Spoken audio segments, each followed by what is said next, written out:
Hello प्यारे बच्चों, कैसे हैं आप सभी। आप सबका स्वागत है आपके अपने चैनल हिंदी लवर्स में। और आज हम एक बार फिर आपके समक्ष नए वीडियो के साथ उपस्थित हुए हैं।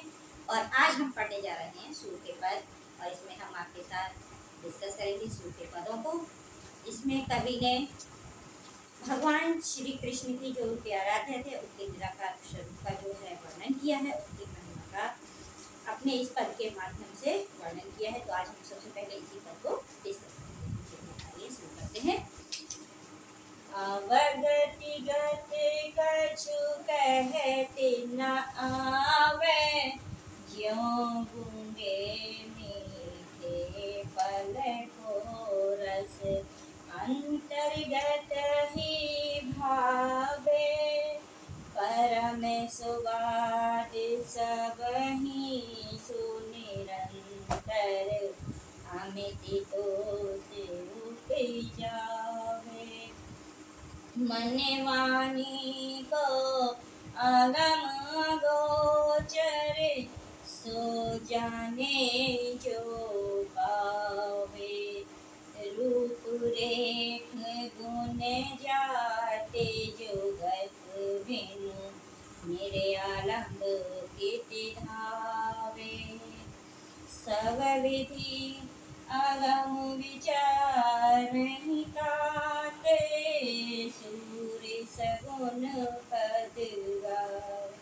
तो बच्चों, ये जो हमारा पद है इसमें स्वयं सूरदास जी ने ये प्रमाणित किया है कि जो निराकार है उसके बारे में कुछ भी समझने का मैंने बहुत प्रयास किया, लेकिन मैं उसको जब नहीं समझ पाया तो इसलिए मैंने जो साकार परमात्मा है, जो साकार की भक्ति है, उसको मैंने करना प्रारंभ कर दिया। इस पद के माध्यम से ये उन्होंने प्रमाणित किया है कि वो साकार के उपासक हैं। तो देखिए क्या कहते हैं। अवगति जिसकी कोई गति नहीं, गति मानी अवस्था या हालत, कछ मानी कुछ भी, कहत मानी कहने में या वर्णन करने में, न मानी नहीं, आवे मानी आवे। ज्यों मानी जिस प्रकार, गूंगे मानी गूंगा व्यक्ति, मीठे मानी मीठे, फल मानी फल, वो मानी का, रस मानी रस, अंतर्गत मानी अंदर ही अंदर, भीतर ही भीतर, ही मानी ही, भावे मानी अच्छा लगे। परम मानी बहुत ज्यादा श्रेष्ठ, स्वाद मानी आनंद, सबही सु मानी सभी से, निरंतर मानी लगातार, अमित मानी अमृत संतोष, तोष मानी कमल, उपजावे मानी पैदा करता है या उत्पन्न करता है। मन मानी मन, वाणी मानी वाणी।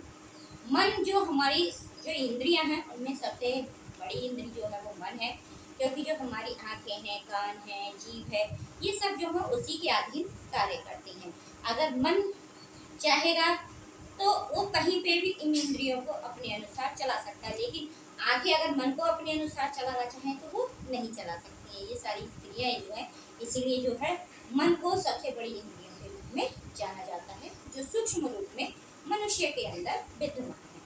तो इसी के बारे में कहा गया है। कवि कह रहा है मन मानी मन, वाणी मानी वाणी, ओ मानी का, अगम जहाँ तक पहुँचना कठिन हो, आ मानी नहीं, गम मानी जाना, जहाँ जाना ना हो सके, जहाँ पहुँचना सरल ना हो, या जहाँ हम जा नहीं सकते। अगोचर, आ मानी नहीं, गोचर मानी दिखाई देना, जो दिखाई न दे। सो मानी वही, जाने मानी जानता है, जो मानी जो, पावे मानी प्राप्त कर लेता है। रूप मानी रूप, रेख मानी आकृति आकार, गुण मानी विशेषताएं गुण, जाति मानी जाति, युक्ति मानी युक्तियां तरकीब, बिनु मानी बिना, निरालम बिना किसी सहारे के, निर्मानी नहीं, आलम्ब मानी आधार या सहारा, हित मानी किधर किस तरफ, धावे मानी दौड़ जाता है या चला जाता है। सब मानी सभी, विधि मानी तरकीब युक्तियां या तरीका, अगम जहाँ पहुँचना कठिन है, विचार ही मानी विचार लिया, सोच लिया या समझ लिया, ताते मानी इसलिए, सूर कवि का नाम है सूरदास जी, सगुन मानी साकार, पद मानी पद या गीत, गावे मानी गाते। इसमें सूरदास कवि ने एक एक पद के बारे में इसके बारे में बताया, जो विशेषताओं के बारे में बताया। तो वो कहते हैं अवगति गति का कहत ना आवे। उन्होंने कहा कि जो निराकार है, जिसकी कोई गति नहीं है, उसकी गति के विषय में कुछ भी वर्णन करने में नहीं आता। जिस प्रकार से देखिए हवा है, खुशबू है, हम लोग जब उसको महसूस करते हैं तभी हम कह सकते हैं हवा है या खुशबू है। उसी प्रकार से जो निराकार ईश्वर है, परमात्मा है, उसको सिर्फ केवल महसूस किया जा सकता है। इसका जो ज़्यादा भाव, जो प्राथमिकता थी, वो कबीरदास जी की थी, उन्होंने ईश्वर को महसूस ही किया था। लेकिन जो हम जैसे भाई साकार को मानने वाले हैं, हम जैसे लोग, अगर हमसे कहा जाए ये चीज़ है या हवा है, तो हम हवा को कैसे महसूस करते हैं, कैसे कहते हैं, जब पेड़ों की पत्तियां हिलती या वस्त्र वगैरह हिलते हैं तब हम कहते हैं भाई हवा चल रही है। अगर बिना इनके किसी भी सहारे के, अगर पत्ते ना हो वहाँ पर या कोई और साधन ना हो, कोई युक्ति ना हो, तो हम नहीं कह सकते कि हवा चल रही है। तो इसी प्रकार से दुनिया के जो लोग थे, कवि भी था, उसने कहा कि जो निराकार ईश्वर है उसकी कोई भी अवस्था नहीं है, उसके बारे में, जिसकी कोई अवस्था ही नहीं है, उसके बारे में मैं किस प्रकार से वर्णन करूं, मैं किस प्रकार से दुनिया के लोगों को बताऊं कि ईश्वर है, इसलिए उसके बारे में कुछ भी वर्णन करने में नहीं। ज्यो, अब यहाँ पे कवि देखो उदाहरण देके बता रहा है, ज्यो गूंगे मीठे फल को रस अंतर्गत ही भावे। तो कवि ने कहा जिस प्रकार से कोई गूंगा व्यक्ति है और किसी रसीले फल को खा रहा है और उसका जो रस है उसे वो अंदर ही अंदर अच्छा लग रहा है, तो वो उसको महसूस तो कर रहा है। लेकिन जो दुनिया के लोग हैं, जो उसके आसपास बैठे हुए लोग हैं, अगर वो उससे पूछेंगे भाई बताओ ये फल कैसा है, इसका रस कैसा है, इसका स्वाद कैसा है, तो वो उसका मुख के द्वारा, जिह्वा के द्वारा वर्णन नहीं कर सकता। बिल्कुल वही अवस्था उस निराकार परमात्मा की भक्ति करने वालों की होती है।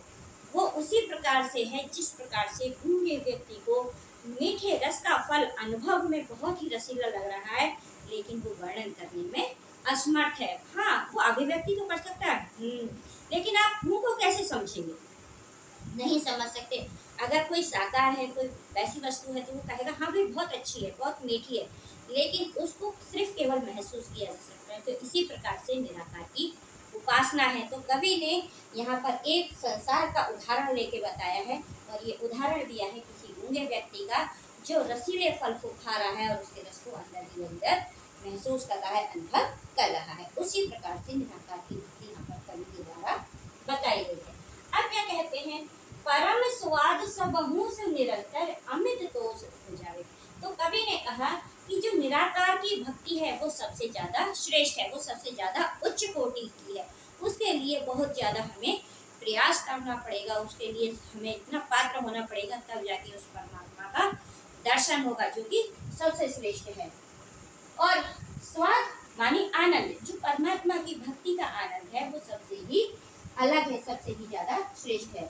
निरंतर अमित दोष उठ जावे। और कवि ने आगे ये कहा, अगर उस भक्ति को हम लगातार करते रहेंगे तो हमारे मन के अंदर जो सारी संसार की कामना है, सारी इच्छाएं हैं, वो समाप्त हो जाएंगी, और हमारे मन के अंदर उस निराकार की भक्ति को, उस ईश्वर के निराकार स्वरूप का ध्यान करने से मन के अंदर अमृत रूपी कमल खिल जाएगा और हमारा मन जो है वो संतुष्ट हो जाएगा। अर्थात कवि ये कहता है निराकार की भक्ति जो सबसे श्रेष्ठ है, सबसे ज्यादा आनंददायक है। अगर हम उस भक्ति को लगातार करेंगे तो हमारे मन में संतोष रूपी कमल खिल जाएगा, संतोष रूपी कमल जो है वो उत्पन्न हो जाएगा। आगे कहते हैं, मन वाणी को अगम अगोचर जो जाने सो पावे।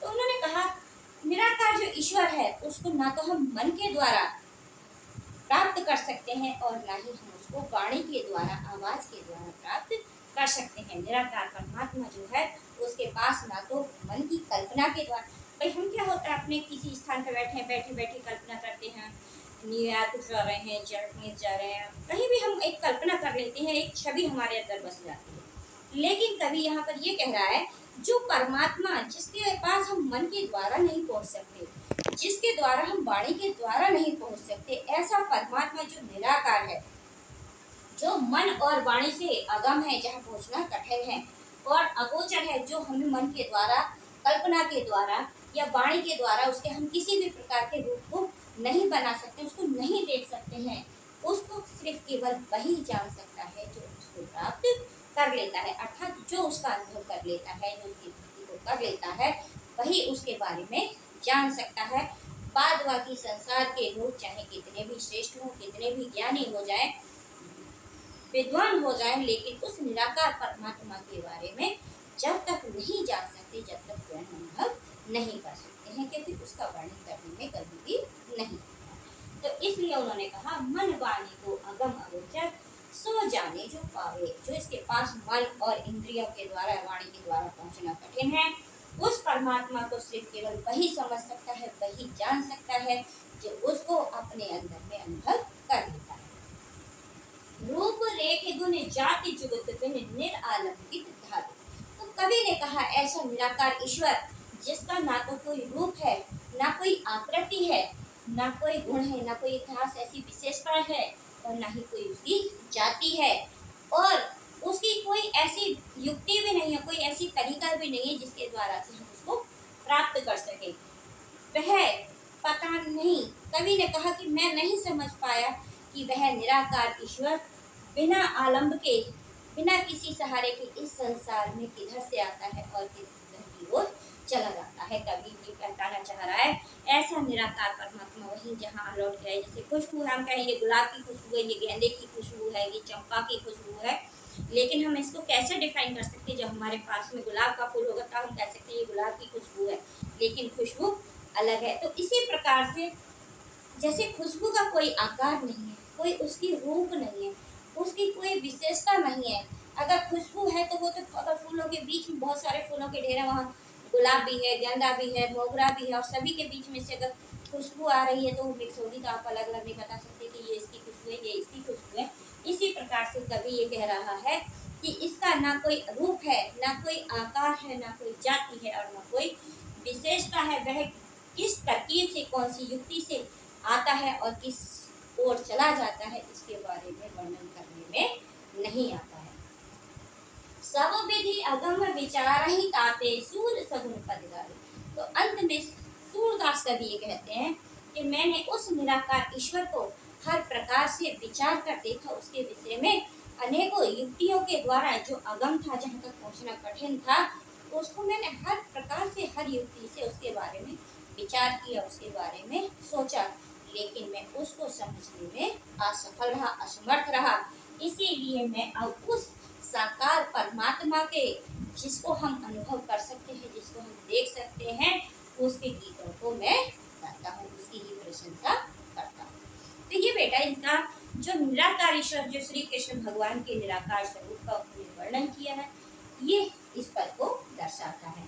अब हमने एक अगला पद लिया है जो श्री कृष्ण भगवान के बचपन बाल लीलाओं से संबंधित है। इसमें भगवान श्री कृष्ण अपनी मैया यशोदा से किस प्रकार से बाल हट करते हैं, इस कवि ने इस दोहे के माध्यम से, इस पद के माध्यम से हम सभी को बताया। तो देखिए, मैं अपनी सब गाय चरे हाँ, प्रातः होते बल के संग जे हो, तेरी कहे न रहे हो, ग्वाल बाल इनके भीतर, ने कहु डर नहीं लागत, आजु न सोवो नंद दुहाई, रे निरहो जागत, और ग्वाल सब गाय चरे हैं, मैं घर बैठो रे हो, सूर्य श्याम तुम सोई रहो, अब प्राति जान में दे।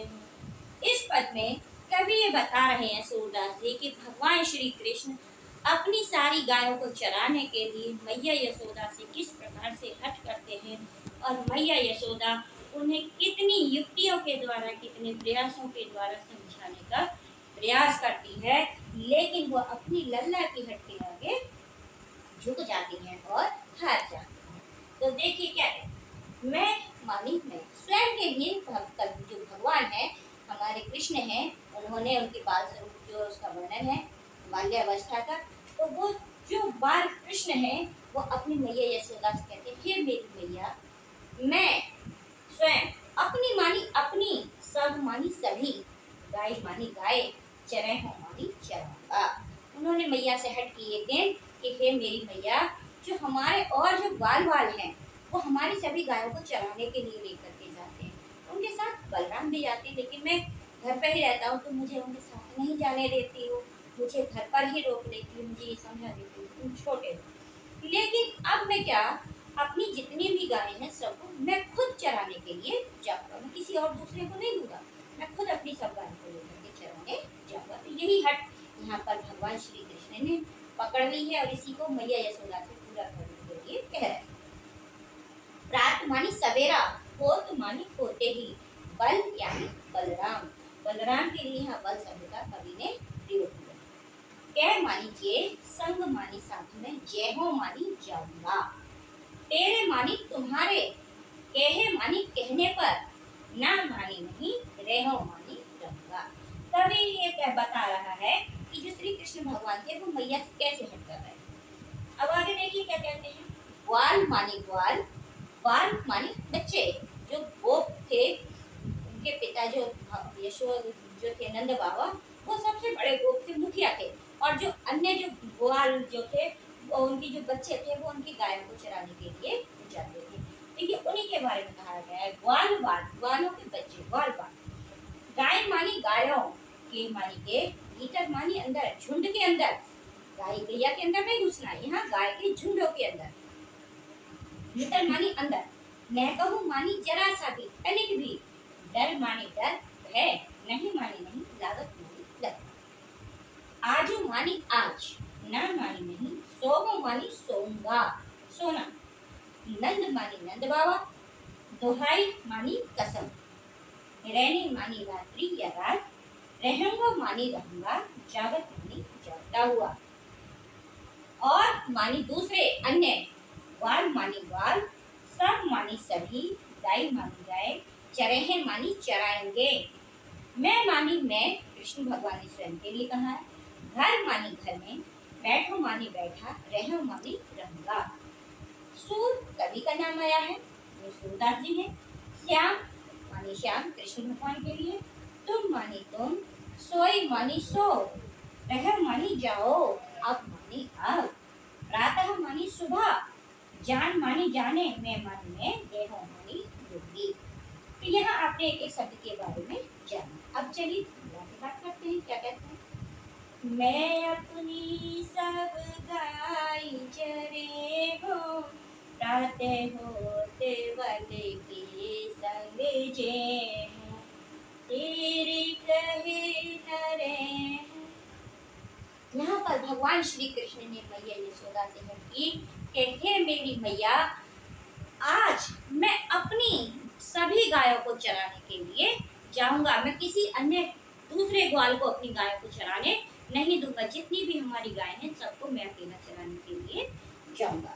रात होते बल के संग जे हूँ, तेरे कहे न रहूं। भगवान श्री कृष्ण मैया यशोदा से कहते हैं कि हे मेरी मैया, जैसे ही सुबह होगी, भोर होगी, सुबह दिन निकलेगा, मैं बलराम के साथ में, बलदाऊ के साथ में जंगलों में चला जाऊंगा अपनी गायों को लेकर के, और तुम्हारे कहने से मैं आज घर पर नहीं रुकूंगा कि तुम मुझे रोज रोज झूठा बहाना बना देती हो कि हे मेरी मैया, तुम मुझसे बहका देती हो कि बेटा गाय मारेंगी, तुम छोटे हो, इस तरीके के तुम मुझे रोज बहाने बना के घर पे रोक देती हो। लेकिन जैसे ही सुबह होगी, मैं बलदाऊ के साथ में गायों को चराने के लिए जाऊंगा, और तुम्हारे कहने पर एक मिनट के लिए भी, एक पल के लिए भी घर के अंदर नहीं। बाल बाल गैयन के भीतर है तो डर नहीं लगा था। इस पंक्ति को कहने से पहले मैया ने बहुत प्रकार से समझाने का प्रयास किया कि हे मेरे कन्हैया, हे मेरे लला, तुम अभी बहुत छोटे हो। जो ग्वाल वाल है, जो गाय चराने के लिए जाते हैं, बहुत चतुर हैं, बहुत समझदार हैं और बड़े हैं, तुम उन सब में सबसे छोटे हो, और जब गाय तुम्हें मारेंगी तो तुम्हें चोट लगेगी। गाय जब दौड़ेगी इधर से उधर तो तुम्हें डर लगेगा कहीं तुम्हें चोट ना लग जाए। तब कृष्ण भगवान अपनी हट पे कायम रहे और उन्होंने कहा कि हे मेरी मैया, ग्वाल वाल गईयन के भीतर न कहूँ डर न लगत कि हे मेरी मैया, जितने भी ग्वाल वाल हैं जो सब गाय चराने के लिए जाते हैं, वो गायों के झुंड के अंदर घुस जाते हैं और उनको जरा सा भी डर नहीं लगता है। तो क्या है मेरी मैया, ये सारी गाय केवल मुझको ही मारेंगी? तो जितने भी ग्वाल हैं वो गाय चराने के लिए जाते हैं, तो गायों के झुंडों के बीच में इधर से उधर घुस जाते हैं, इधर से आर पार होते चले जाते हैं, सब तरफ उनके साथ खेलते हैं, तो उनके लिए जरा सा भी डर नहीं लगता है।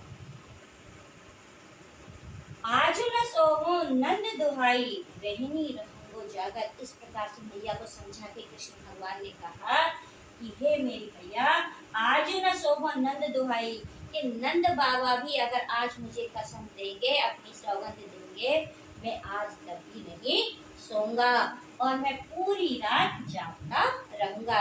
कहीं ऐसा न हो अब मैं नंद बाबा के द्वारा कसम देने पर सो जाऊं और सवेरे तो मुझे बलराम के साथ जाने ही ना दो, और मेरे जागने से पहले ही बलराम अपनी गाय को लेकर के चले जाएं।